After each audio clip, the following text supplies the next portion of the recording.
رتمند مسلمانانو تاسو دا ویډیو ګورئ، دوه ماشومان دي او په نشه کې څه وایي. आज पहली बार जो ऐसे मुस्कुराया हूँ, तुम्हें देखा तो जाना ये कि क्यों दुनिया में आया हूँ. ولا وهو الخلق العليم إنما أمره إذا أراد شيئا أن يقول له كن فيكون. فسبحان الذي بيده ملكوت كل شيء وإليه ترجعون. مسلمانانو دا هغه ماشومان دي چې ما او تا له تربیت ورکړي. یو ماشوم ته څنګه تربیت میلاو شوی نو هغه د نشې په حالات کې څه وایي، او بل ماشوم ته په وړوکوالي کې څه تربیت ورکړی شوی او څه څیزو ته په لاس کې ورکړی شوی، د هغې تربیت هم تاسو وینئ، د هغې نتیجه ووینئ. موږ ته اوس دوه نتیجې ښکارېږي چې موږ خپل اولاد له څنګه نتیجه ورکوو او څنګه تربیت ورکوو.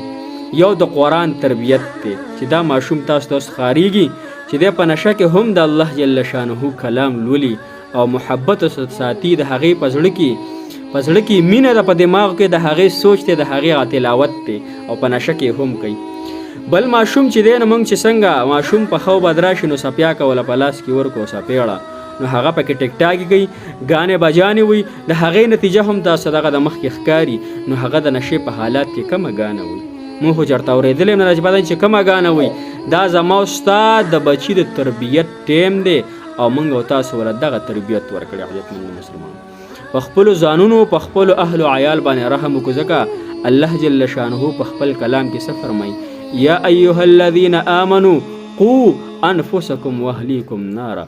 ای مؤمنانو مسلمانانو خپل ځانونه خپل نفسو او خپل اهل و عیال له جهنم د اور نه بچ کړئ. دا زما بچې چې دا نشه مطلب دا د مرګ یو ورور دی یا دا خوب د مرګ یو ورور دی.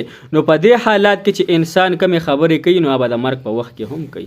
عزتمند مسلمانانو حدیث مبارک کې راځي انسان چې څرنګه زندگی تیری په هغې زندګۍ په هغې موقع کې ورته الله جل شانه مرګ ورکوي.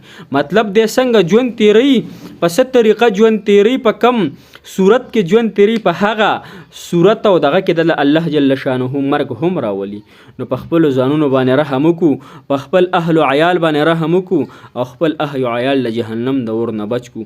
ځکه چې دا الله جل شانه مور او پلار ته دا کومه غیږ چې دا یو مدرسه ورکړې ده. نو خپلو بچو له په دې وخت کې صحیح تربیت د الله جل شانه محبت او د قرآن محبت او د علماء کرام محبت او نور د ښو څیزونو محبت